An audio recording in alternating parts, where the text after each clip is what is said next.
अस्सलाम वालेकुम ladies and gentleman, मैं हूं आपका होस्ट जुनेद एग्रेरियन और आप देख रहे हैं एग्रेरियन टॉक। आज हमारी डिस्कशन का टॉपिक है कि स्टूडेंट्स को किस तरह जो है वो कम्पिटिटिव एग्जाम्स की तैयारी करनी चाहिए। इसकी कैरियर काउंसलिंग के हवाले से हमारे गेस्ट हैं बिलाल पाशा, जिनको आप बड़े अच्छी तरह जानते हैं। अस्सलाम वालेकुम Bilal, very very warm welcome in our programme.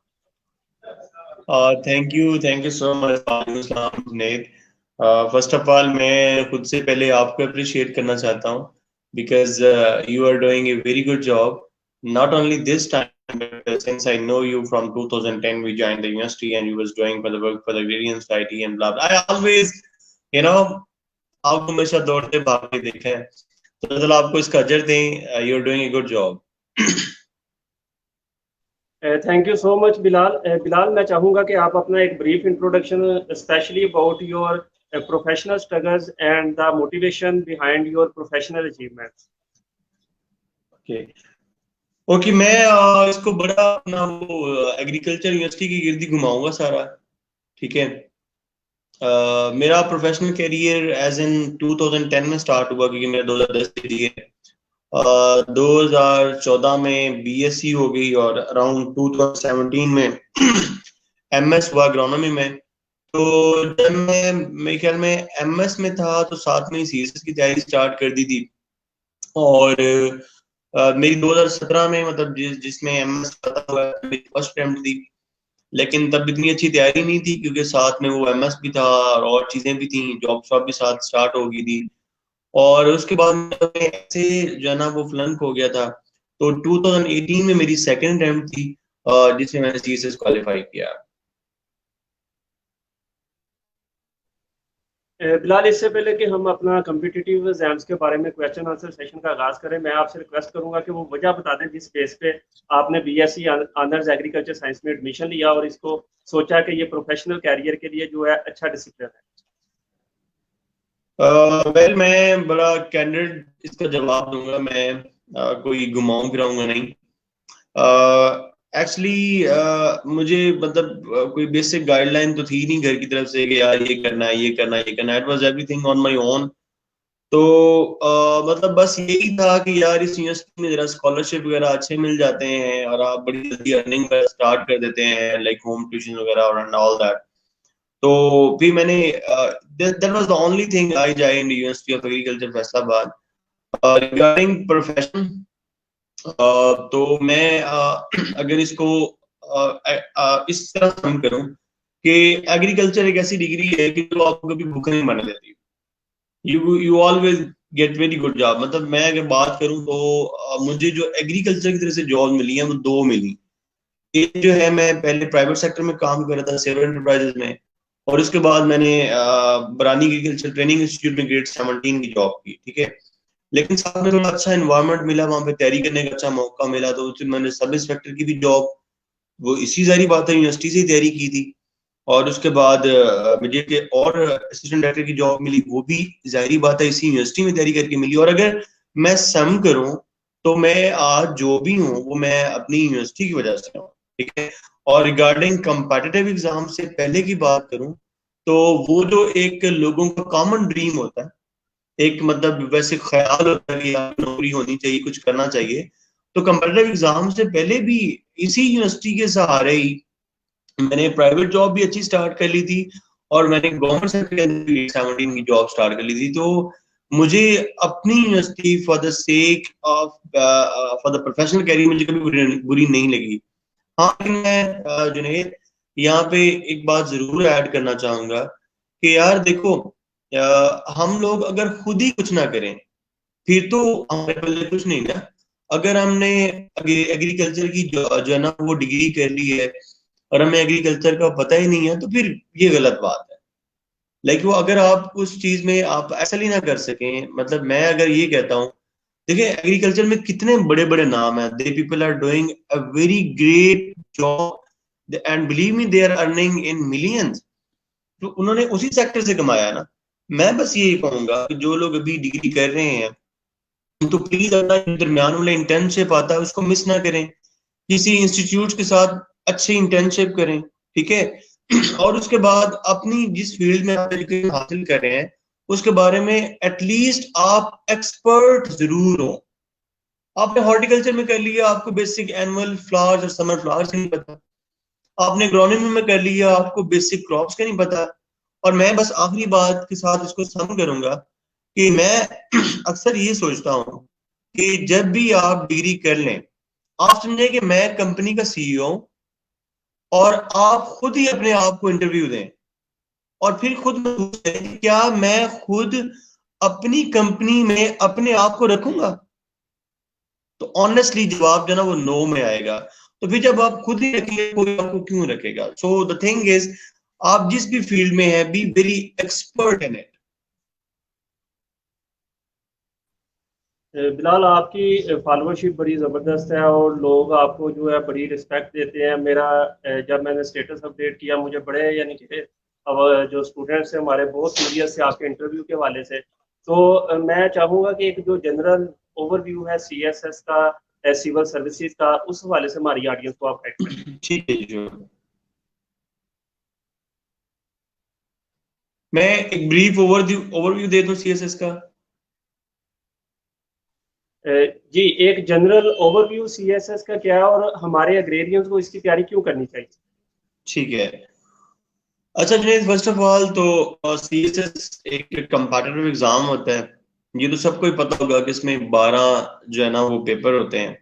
1200 number का आपका रिटन एग्जाम होता है और 300 नंबर का आपका इंटरव्यू होता है। ठीक है।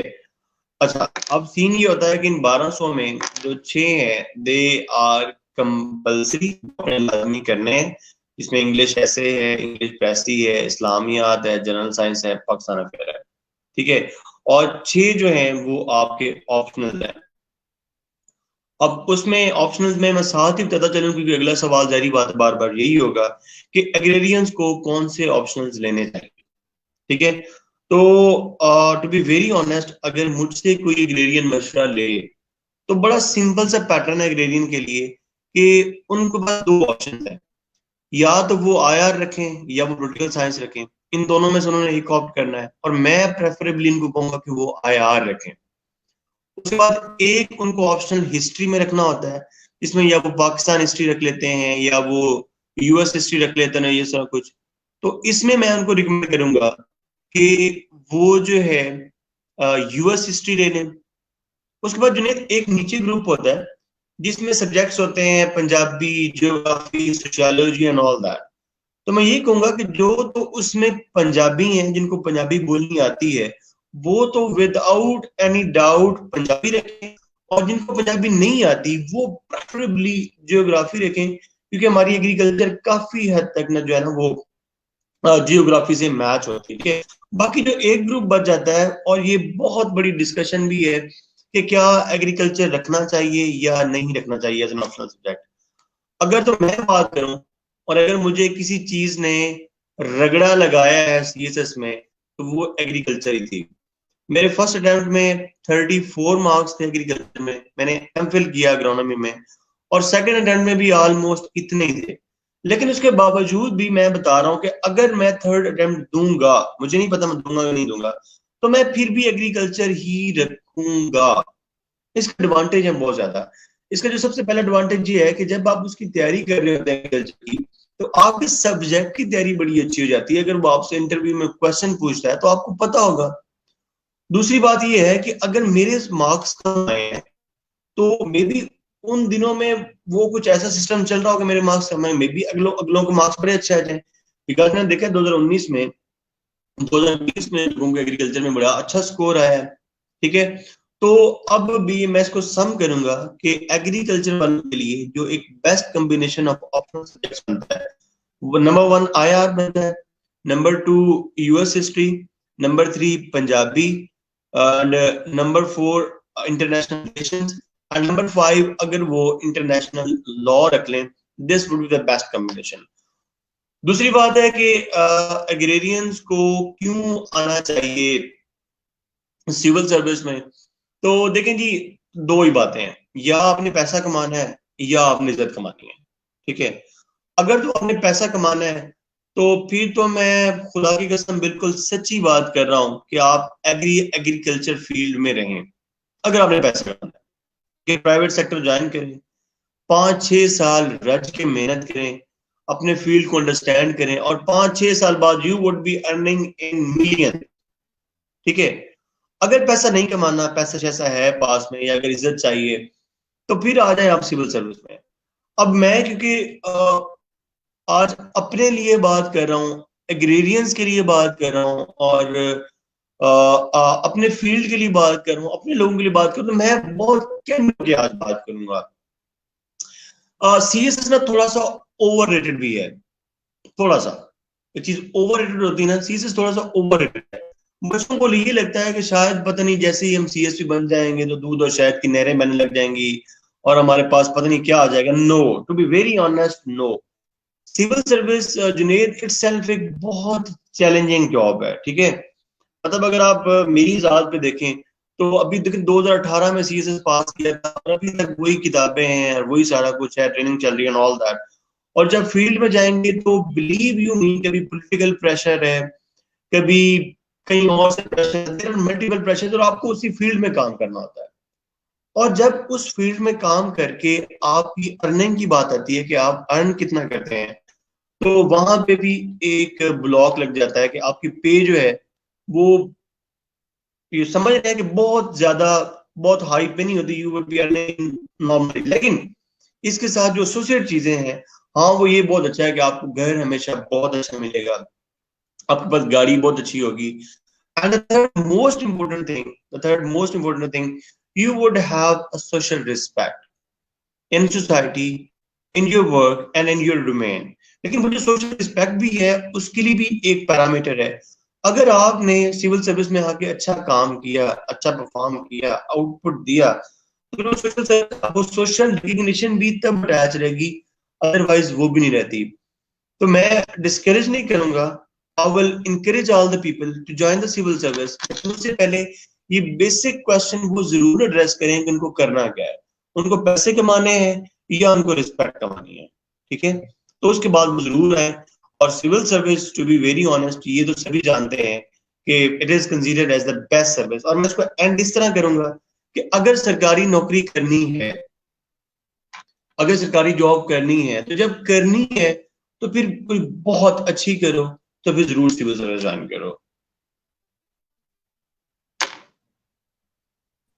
बिलाल भाई, क्योंकि आप इन सारी फेज से जो है वो आप कह लें कि वन बाय वन जो है आपने सक्सेस हासिल की, तो मैं आपसे जानना चाहूँगा कि अगर कोई एग्रेरियन या कोई स्टूडेंट हमारा जो सीएसएस की प्रिपरेशन स्टार्ट करने का माइंड अपना सेट कर लेता है कि मैंने सीएसएस करना है, तो वो कौन से जनरल बैरियर्स हैं जो उसकी राह में हर्डल्स होते हैं और उसको किस तरह वो जो है वो ओवरकम कर सकता है, इसके बारे में कोई जनरल स्ट्रेटजी जो है हमारी ऑडियंस को बता।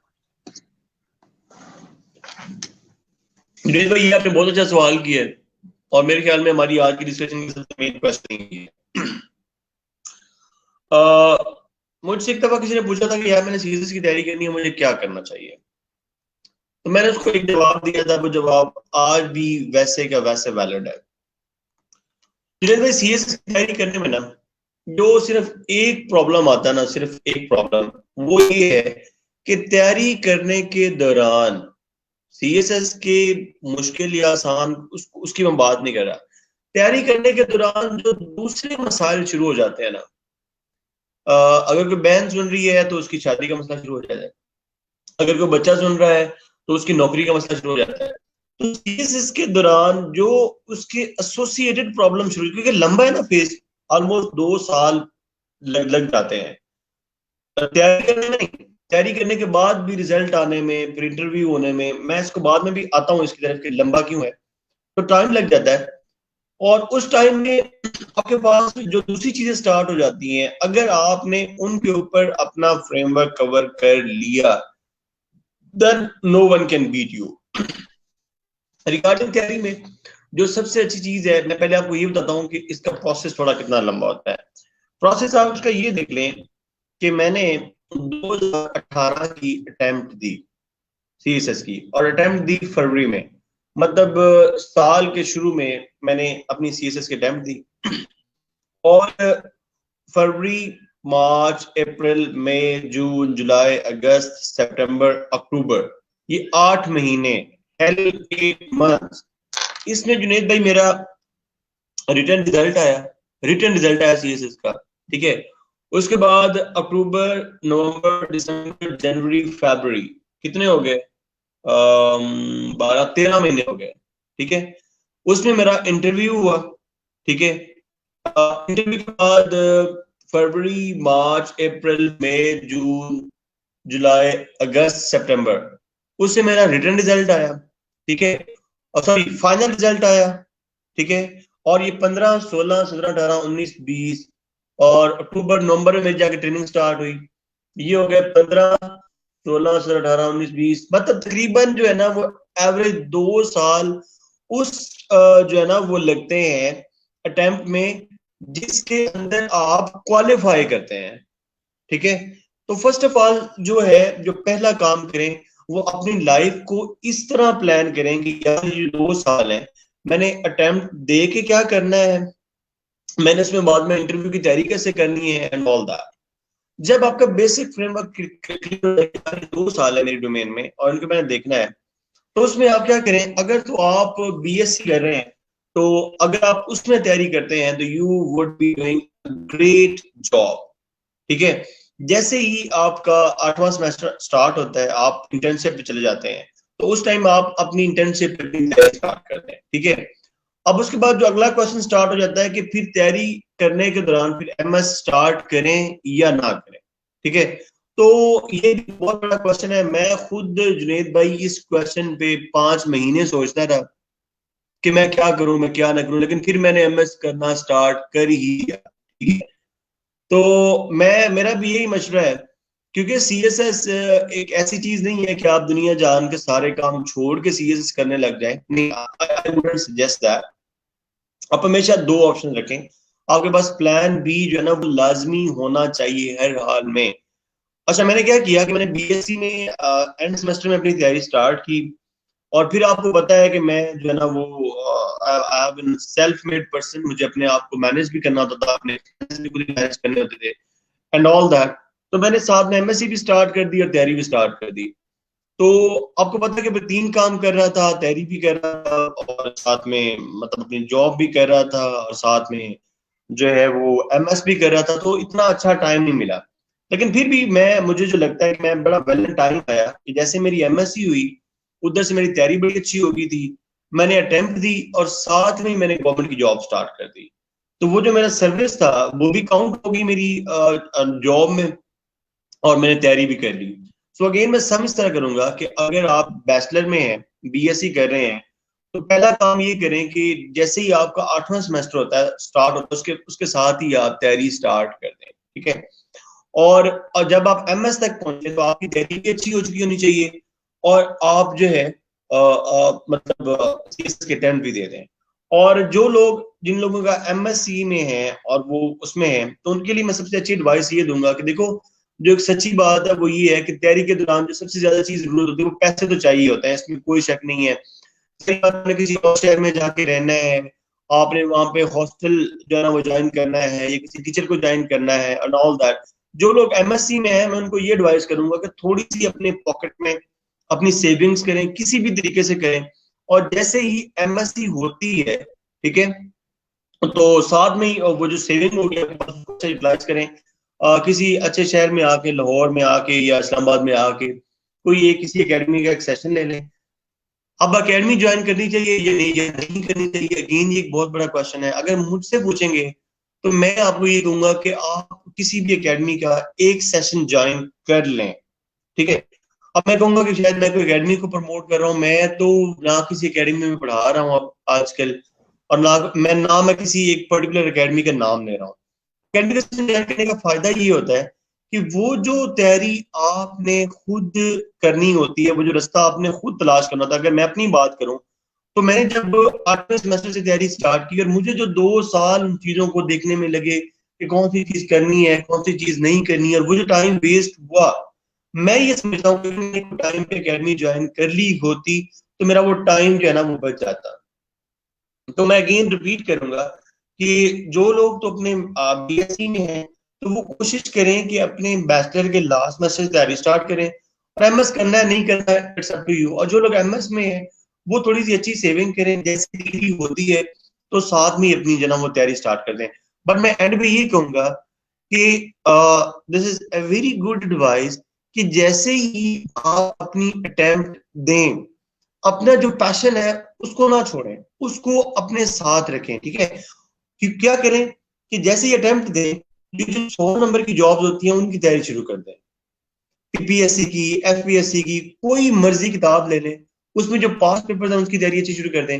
और जिस पैशन से आपने सीएसएस की तैयारी की है, उसी पैशन के साथ अगर आप 3 महीने अच्छी तैयारी कर लें, तो बिलीव यू मी, आप जो है ना वो कोई 100 नंबर की असिस्टेंट डायरेक्टर की कोई भी जॉब आप इजीली निकाल सकते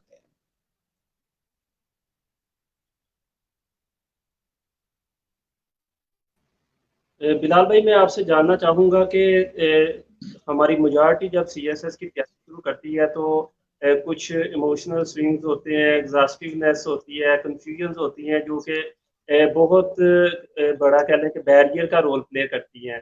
तो इनको हम्म। ओवरकम करने का प्रोफेशनल एटीट्यूड है वो किस तरह इंसान के अंदर डेवलप हो सकता है? Well, it is very good question.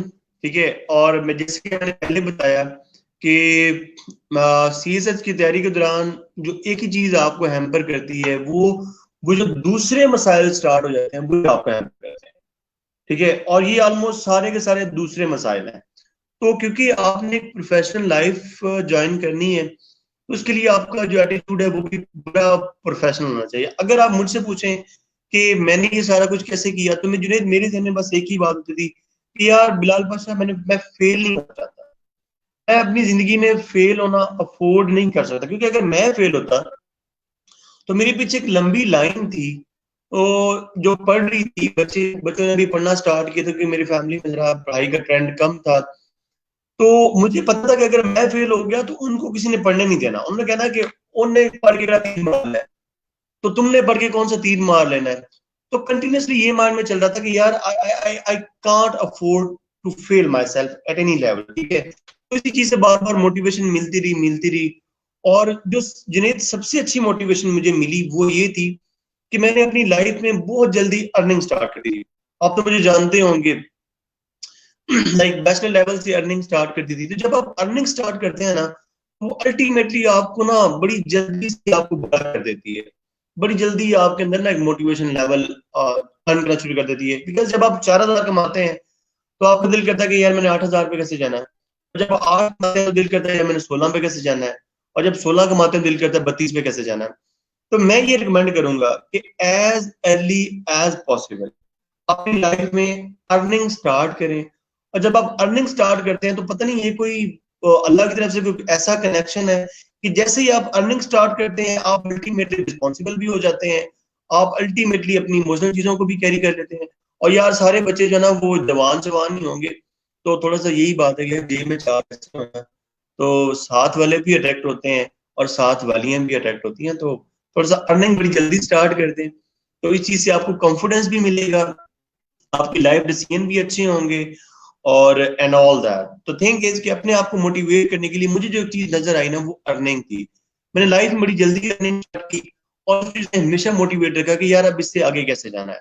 और आखिरी बात यही है कि यार लोग कहते हैं कि पैसा पैसा पैसा खुशी नहीं देता, तो मैं भी यही कहता हूँ कि पैसा खुशी नहीं देता। Life doesn't give, money doesn't buy happiness, but it is more comfortable to weep on a BMW than on a bicycle. ठीक है, तो बड़ी जल्दी अर्निंग अपनी स्टार्ट करें, अपने आप को फाइनेंशियली स्टेबल करें। और जब आप खुद फाइनेंशियली स्टेबल होते हैं तो फिर आपको नेक्स्ट स्टेप लेने में बड़ी आसानी होती है। और जब आप खुद अर्न कर रहे होते हैं तो अल्टीमेटली आपका इमोशनल क्वेश्चन भी बड़ा अच्छा होता है। एक होता है आईक्यू और एक होता है ईक्यू।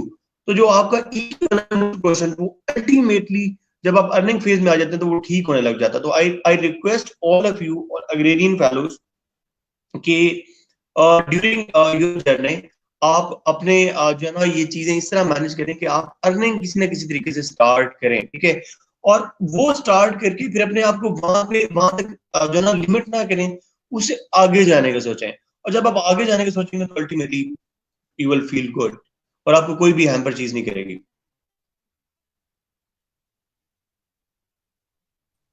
बिलाल भाई, मैं आपसे जानना चाहूँगा कि how did you manage your studies, your professional assignments and specially the preparation of CSS और कॉम्पिटिटिव एग्जाम। तो इन सब चीज़ों को आपने किस तरह मैनेज किया? क्योंकि हमारे एग्रेरियन जानना चाहते हैं कि अगर वो प्रोफेशनल फील्ड में है तो वो कॉम्पिटिटिव एग्जाम्स की टाइम जो है वो अडॉप्ट जिससे वो इसको अचीव कर सके। सही है। जुनेद, अगर आपको मेरा याद हो यूनिवर्सिटी के दिन, तो शायद आप इस बात से एग्री करेंगे। देखिए, दो ही चीजें होती हैं। अक्सर लोग पूछते हैं कि जॉब के दौरान कैसे मैनेज करें एंड ऑल दैट। जुनेद, इसका सिंपल सा जवाब ये है कि देखिए, अगर ये डायरेक्टली प्रोपोर्शनल है ना सारी चीजें, कि भाई अगर आपके पास टाइम ज्यादा है पढ़ने के लिए, तो आपका ओवरऑल टाइम जो है वो कम हो जाएगा। मतलब अगर आपके पास 7-8 महीने डेडिकेटेड है और आपके पास पैसे खुले हैं, आपको इकोनॉमिकली फाइनेंसिस की कोई टेंशन नहीं है, तो आपकी सीरीज की तैयारी 6-7-8 महीने हो सकती है। अगर आप मेरी तरह हैं और आप प्रॉब्लम फेस कर रहे हैं, मैं क्या करता था कि सुबह जो है ना, वो जाहिर बात है एग्रोनॉमी की क्लासेस थी, शाम को पार्ट टाइम जॉब थी, और रात को मतलब टाइम मिलता था अराउंड 7 से 10, और इस तरह कुछ दरमियान में लिमिट बचती थी। तो बस वो जो टाइम पीरियड था, उसमें जो ना वो तैयारी थोड़ी थोड़ी स्टार्ट की। मेरी तैयारी ऐसी नहीं थी जुनेद कि मैं एकदम कहीं बैठ गया हूँ और तैयारी स्टार्ट कर दी, लाइक दैट। कभी थोड़ा टाइम मिल गया, कभी क्लासेस में कोई टाइम बंक करके निकाल लिया, कभी कोई छुट्टी करके थोड़ा टाइम बंक करके निकाल लिया। मतलब टाइम को थोड़ा थोड़ा सेव करके किसी तरीके से सेव किया, किसी तरीके से सेव किया। बिकॉज अगर आपको याद हो तो मैं लाइब्रेरी में मेरी किताबें पढ़ी होती थी और साथ में मैं क्लासेस ले रहा होता था। लाइब्रेरी में मेरी किताबें पढ़ी होती थी तो साथ में मैं होम ट्यूशन भी चला जाता था, तो वापस आके वो अपनी चीजें कैरी कर लेता था। तो सिंपल सी बात ये है कि आपने देखना है कि यार ये मेरे पास टाइम स्लॉट है, मैंने इसको किस तरीके से यूज करना है। उसका एक नेगेटिव इम्पैक्ट ये होगा कि आपका ओवरऑल टाइम ज्यादा लगेगा। जैसे मैंने आपको बताया ना, मैं तो नहीं कहता मैंने अब ये 2 महीने में तैयारी करेगा। I can't say that. मुझे तैयारी करते हुए तकरीबन 1.5 साल 2 साल लगे। क्यों? क्योंकि मेरे पास एज इन टाइम थोड़ा था ना। मुझे टाइम स्क्रीव करना था कि यार ये मेरे पास थोड़ा सा टाइम है, ये मेरे पास थोड़ा सा टाइम है। मतलब कभी क्लास बंद करके थोड़ा सा टाइम निकाल लेता था, कभी जो है ना कोई और तरीका निकाल के थोड़ा सा टाइम पैचेस के साथ मैंने तैयारी शुरू रखी। तो उसका फायदा ये हुआ कि अगर this is some of the thing, इस चीज का फायदा ये हुआ कि अगर में फेल भी कर जाते, दिल बड़ा रखना चाहिए ना, कोई बात नहीं, बड़े बड़े लोग फेल हो जाते हैं। अगर मैं सीएसएस में फेल कर जाता अपने आप को, तो जुनेद मैं ऑलरेडी जॉब कर रहा था, मैं ऑलरेडी ग्रेड 17 में था, और एज एन एग्रेरियन मैंने अपने आप को स्टैब्लिश कर लिया हुआ था। ठीक है, सीएसएस उसके बाद एक और जंप था। मैं आपको यही जो एग्रेरियन फेलोज हैं उनको यही रिकमेंड करूंगा कि देखो, एक एक एक एक जो है ना वो ऑप्शन बी अपने पास जरूर रखो कि अल्लाह ना करे। देखो, बड़े बड़े लोग फेल हो जाते हैं, हमारे साथ बड़े ज़हीन लोग थे। मैं अपने आप को तो उनके सामने कुछ भी नहीं समझता, दे वर वेरी कॉम्पिटेंट पीपल, लेकिन इन द एंड उनका सीएसएस नहीं हुआ तो वो they were broke है। तो मैं यही रिकमेंड करूंगा कि अगर आप अपने जॉब जरूर साथ रखें, अपनी प्रोफेशनल कैरियर जरूर साथ रखें, उसके लिए आपको थोड़ा थोड़ा थोड़ा जहां पे भी टाइम स्लॉट मिलता है वो मिल जाए। हाँ, इसके लिए ओवरऑल टाइम थोड़ा जो है वो ज्यादा हो जाएगा, लेकिन अब क्या करें, जब आप एक ही डोमेन में हैं, when you can Rome then do as the Romans do, फिर आप मजबूर होंगे तो you have to manage somewhere.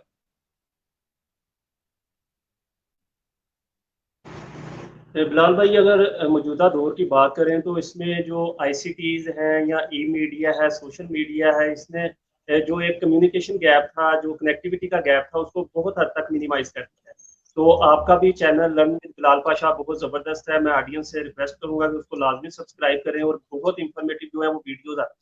तो कोई प्लेटफॉर्म सोशल मीडिया के हवाले से आप हमारी ऑडियंस को एडवाइस करना चाहें कि इन लोगों को लाजमी करना चाहिए, ये ग्रुप्स हैं, प्लेटफॉर्म थे, इनको ज्वाइन करना चाहे तो सोशल मीडिया के हवाले से हमारी ऑडियंस को गाइड करें? जुनेद भाई, very very very good question, very good question.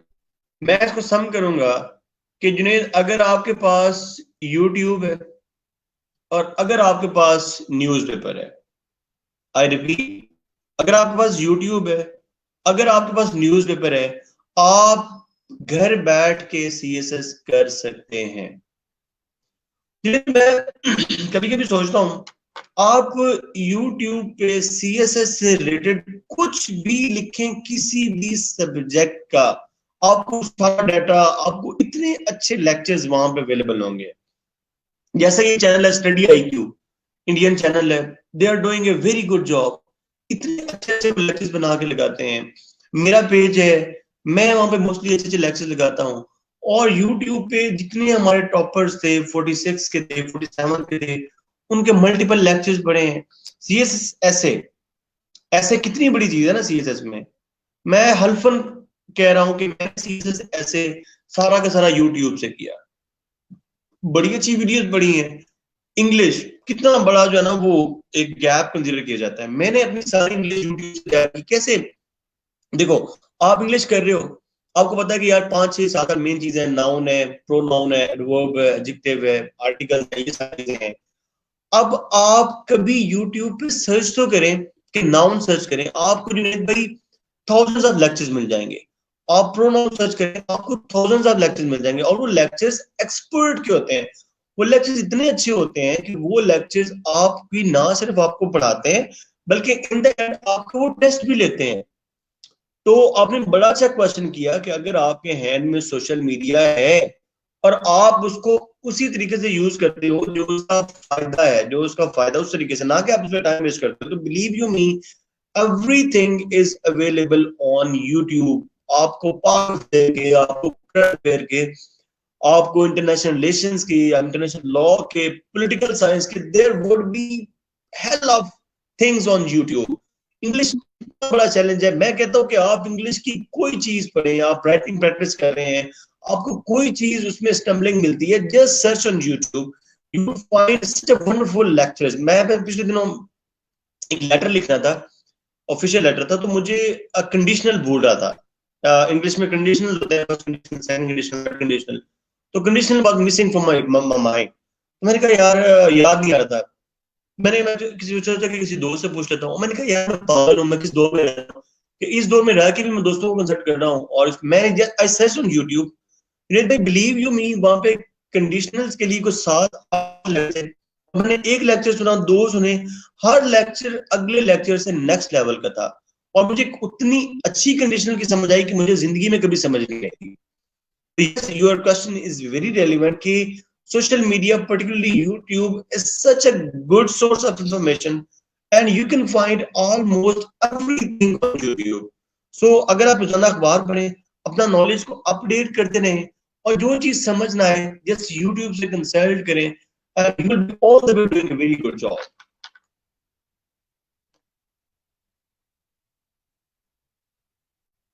Bilal भाई, लास्ट में मैं आपका कमेंट चाहूंगा कि जिस तरह आपने कहा कि CSS की टाइमलाइन जब आप तैयारी कर रहे हो तो आपके पास प्लान बी होना चाहिए, और प्लान बी के लिए सबसे यानी कि कह लें कि अच्छा जो है वो PPSC 1 पेपर एग्जाम्स होते हैं। तो स्टूडेंट्स को PPSC पेपर एग्जाम्स की तैयारी किस तरह करनी चाहिए, और स्पेशली जो हमारे एग्रेरियंस हैं वो टेस्ट देते रहते हैं, उसमें 20 मार्क्स का जो है ना वो जनरल नॉलेज होता है। तो 100 मार्क्स किस तरह तैयारी चाहिए और 20 मार्क्स की किस तरह तैयारी करनी चाहिए, और कौन सी बुक्स जो है वो आप रिकमेंड करें? मैं अगर कोई फॉलो करना चाहे, असल में हमारा मसला ये है कि हम बातें बड़ी सुन लेते हैं लेकिन हम फॉलो नहीं करते। अगर कोई फॉलो करना चाहे तो मेरी जस्ट एक एडवाइस को फॉलो करें। आप रोजाना सिर्फ 10 MCQs करें, जनरल नॉलेज के सिर्फ 10 MCQs करें। आई एम रिपीटिंग, आप रोजाना सिर्फ 10 MCQ करें, लेकिन वो 10 MCQ इस तरह करें कि वो MCQs वंस फॉर ऑल हो, आपको वो MCQs सारी जिंदगी याद रहें। अब वो करने किस तरह है? असल में MCQs का मसला ये है कि वो आपको भूल जाते हैं, वो आपको याद नहीं रहते। तो उसके लिए जो सबसे अच्छी चीज है वो ये है कि आप जो भी एक MCQ करें, आप देखें कि इसके बैकग्राउंड में क्या चल रहा था। मतलब आपने सुना होगा कि पानीपत की वार होती है, या आपने कोई और, फर्स्ट पानीपत की वार, सेकंड पानीपत की वार, थर्ड पानीपत की वार। तो जब आप ये MCQ कर रहे हैं, मतलब मैं कहता हूं कि आपने एक दिन में ये सिर्फ 3 MCQs किए कि पानीपत की वार क्या थी, आप थोड़ा सा ये देख लें यार पानीपत की वार हुई क्यों, what was the reason behind. ठीक है, फिर आप देखेंगे कि अच्छा ये रीजन थी फिर आप थोड़ा सा ये देखते हैं कि इस रीजन पर फिर आपको ये भी आइडिया हो जाएगा, ए यार ये किसके दरमियान हुई पानीपत की वार। फिर आपको ये भी पता चलेगा कि अच्छा यार पानीपत था क्या। मैंने क्या कहा कि आप 3 एमसीक्यू आपने याद किए कि फर्स्ट पानीपत की वार कब हुई, सेकंड कब हुई, थर्ड कब हुई। साथ में मैंने ये कहा कि आप ये देख लें कि ये किसके दरमियान हुई, उसका बैकग्राउंड देख लें, तो आपके 3 और एमसीक्यू हो जाएंगे कि ये किसके दरमियान हुई। चौथा आप ये देख लेंगे कि ये कहाँ पे हुई। ठीक है, तो मतलब आपने 3 एमसीक्यू लिए सिर्फ, उसका थोड़ा सा बैकग्राउंड देखा, तो आपको उससे रिलेटेड 10-15 एमसीक्यूज और याद हो गए। तो आई रिक्वेस्ट यू कि बजाय आप किताबों को रट्टा लगाने के, बजाय आप किताबों को घोटा लगाने के, आई रिक्वेस्ट यू कि रोजाना सिर्फ 3 एमसीक्यू ले लें, रोजाना सिर्फ 4 एमसीक्यू ले लें, लेकिन आप उनका बैकग्राउंड देखें, आप उनके ऊपर थोड़ी सी रिसर्च करें, आप उनके ऊपर देखेंगे यार ये चीज क्या है। मतलब आप KLM देखेंगे, KLM क्या है, आप यूट्यूब पे सर्च करें, आप गूगल पे सर्च करेंगे KLM क्या है, तो सामने आपके सामने एक जहाज आ जाएगा, उस जहाज के ऊपर KLM लिखा होगा। तो आपको समझ आएगा अच्छा यार जी शायद KLM कोई ना जो ना वो एयरलाइन है। फिर हम सर्च कर लेंगे यार KLM ये है, और KLM का जो जहाज है उसकी जो पीछे की लंबी सी दुम है उसके ऊपर ये झंडा बना हुआ है, ये झंडा किस कंट्री का है। फिर आपको पता चलेगा अच्छा ये तो नेदरलैंड के है। फिर आप याद कर लोगे कि अच्छा ये जो KLM है ये नेदरलैंड के जो है ना वो एयरलाइन है, नेशनल एयरलाइन है। फिर आप थोड़ा सा सर्च करते हैं, फिर आप कहते हैं कि यार KLM बनी कब, तो आपको पता चलेगा कि अच्छा यार KLM तो सबसे बड़ी एयरलाइन है। तो फिर आप थोड़ा सा और देख लेते हैं कि अच्छा यार नेदरलैंड है, तो नेदरलैंड का मुल्क का कैपिटल क्या है। तो मतलब एक एमसीक्यू से आपके 5 एमसीक्यू याद रहते हैं, लेकिन वही एमसीक्यू आपके सबकॉन्शियस में फिक्स हो जाते हैं, वो आपको कभी भूलेंगे नहीं। उसके अगेंस्ट जो दूसरी अप्रोच हम अपनाते हैं, हम लास्ट याद कर लेते हैं, अगले दिन वो सारे माइंड से निकल जाते हैं। आई रिकमेंड कि रोजाना आप 2 एमसीक्यू करें, 3 एमसीक्यू करें, लेकिन उनको इस तरह करें कि background should be in your approach. उससे आपकी आप कभी भूलेंगे नहीं, और आपको एक के साथ दूसरा एसोसिएट भी करना आ जाएगा, और विद इन अ मंथ आपके पास 1000 एमसीक्यू याद हो जाएंगे, और वो होंगे जो आपको कभी भूलेंगे भी नहीं।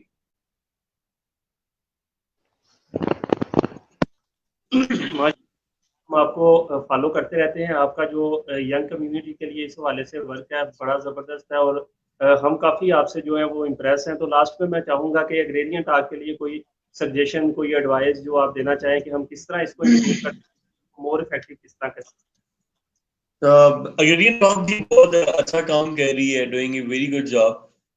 बस ये है कि मैं आप जिस भी बंदे को नेक्स्ट लाइव लेकर आए तो उससे ना स्टेप्स पूछें कि सर ठीक है ये सारा कुछ है बट कैसे करें, हाउ। जैसे आपने मुझसे पूछा ना, मैंने आपको बताया कि ये है तो ये करना है, ये है तो ये करना है, ये है तो ये करना है।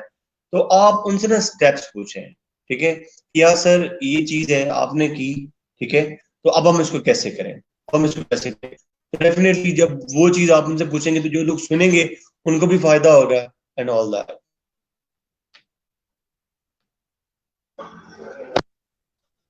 बिलाल भाई, लास्ट पे कोई टेक हो मैसेज हो आप हमारी ऑडियंस को देना चाहें, हमारी यंगर इंडियन कम्युनिटी को देना चाहें, और स्पेशली जो CSS एस्पिरेंट हैं उनको देना चाहें। बस जी मेरे टेक होम मैसेज ये है कहते कि if you hit for the moon, though if you will fail you will land among the stars। मतलब CSS की तैयारी करें, अच्छी तैयारी करें और चांद को छूने की कोशिश करें।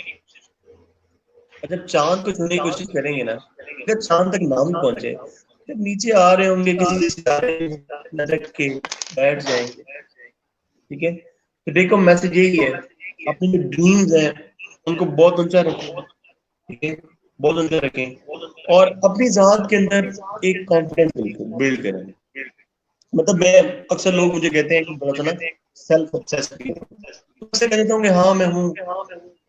अपनी जात के अंदर कॉन्फिडेंस बिल्ड करें। अब आपको लगे कि यार बस जो मैं हूं ना वो कोई नहीं है, and I can do that, and definitely you will do. Build great confidence in yourself, फाड़ दो यार, ठीक है। And the second thing is कि अपने ड्रीम है वो बहुत बुलंद रखें। ये ना सोचे कि यार ये तो मैं कर ही नहीं सकूंगा, ये तो नहीं होगा। No, always dream big. मतलब मैं आखिरी बात करूंगा, मैं भी अपने मामू के पास बैठा हुआ था, तो मैंने कहा मामू आपने कभी सोचा कि आपके पास गाड़ी हो? तो मामू ने कहा नहीं यार, मैंने तो नहीं सोचा मेरे पास गाड़ी हो। मैंने कहा आपके पास हो ही नहीं सकती, जब आपने ये चीज सोची ही नहीं है तो how can you have that? तो बड़ी सोच रखें, बड़ा सोचें, तो इंशाल्लाह कुछ छोटा बहुत अच्छा मिलेगा, बड़ा नाम भी मिला था। बिलाल भाई, लास्ट पे I am highly gratified to you for managing your नहीं प्रीशियस नहीं, time. Thank you so much, बल्कि मैं आपको शुक्रिया अदा करूंगा कि you are doing a great job and Juned you are a good person, you are love यार, थैंक यू सो मच। मैं बल्कि ये इंटरव्यू वाला दिन छोड़ दिए थे, just you asked me and I came, तो thank you so much. Thank you Bilal भाई। ओके जी, अल्लाह हाफिज। अल्लाह हाफिज। लेडीज एंड जेंटलमैन, आप बिलाल भाई का फेसबुक पेज है, यूट्यूब चैनल है लर्न विद बिलाल पाशा, आप उसको सब्सक्राइब कर सकते हैं। बहुत ही इंफॉर्मेटिव जो है वो शेयरिंग करते रहते हैं, और आपके लिए यकीनन जो है वो एक रहनुमाई के तौर पे आपको जो है वो मैसर होगी।